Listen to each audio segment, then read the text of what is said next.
महाराष्ट्र नामा live, बातमी विश्वासाची, सर्वसामान्यांच्या हक्काची। आले, धन्यवाद।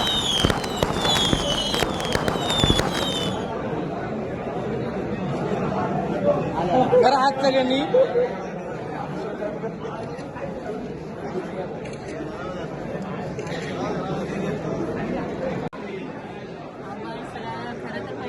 जनतेचे आभार मानेल आणि मी आज प्रकाशित झाले त्यांच्या पहिल्यांदा निवासस्थानी आलेली आहे, तर मी त्यांचा खूप आभार मानेल। माझे पती अभिजित काका पाचरणे गेले 9 वर्ष दोघंही सोबत काम करत होते आणि आज आम्हाला त्यांच्यामुळे मिळालेली संधी आहे। आणि आपले महाराष्ट्राचे उपमुख्यमंत्री अजितदादा पवार साहेब, आपले आमदार माहुलीआबा कटके साहेब, माजी खासदार आढळराव पाटील साहेब यांनी मला एक सुवर्ण संधी दिली आणि त्या संधीचं सोनं खरं मला शिरूरच्या जनतेने मतदान करून सोनं केलेलं आहे आणि मी त्यांचा विश्वास कायम ठेवेल आणि विश्वास कायम ठेवेल।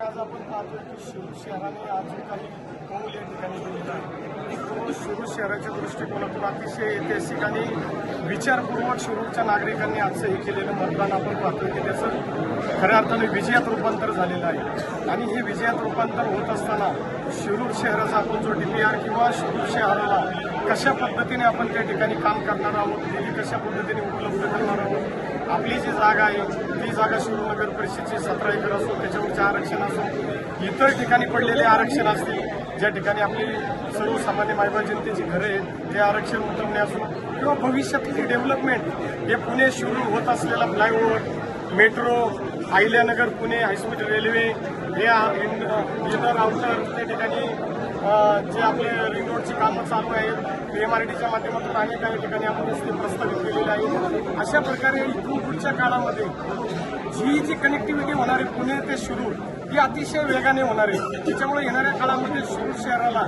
हे अत्याधुनिक नगर परिषद न राहता एक शहर म्हणून त्या ठिकाणी उदयास येणार आहे। त्या दृष्टिकोनातून आपण शिरूर शहराचा DPR केला, त्याच्या माध्यमातून आता आपण शिरूर शहरात विकासाची कामं आणत असताना जवळपास आपण इथून पाटील वर्षभराच्या कालावधीमध्ये आपण शहरासाठी 40 कोटी रुपयाचा निधी दिला।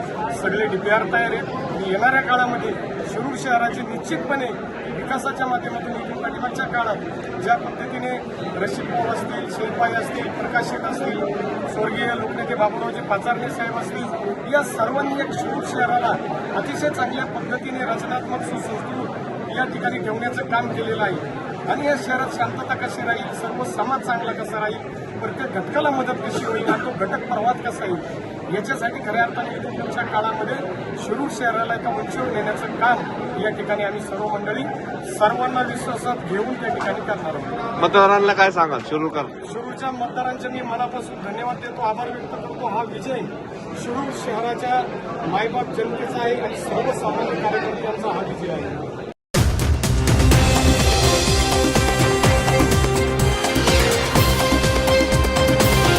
महाराष्ट्र नामा लाईव्ह, बातमी विश्वासाची, सर्वसामान्यांच्या हक्काची।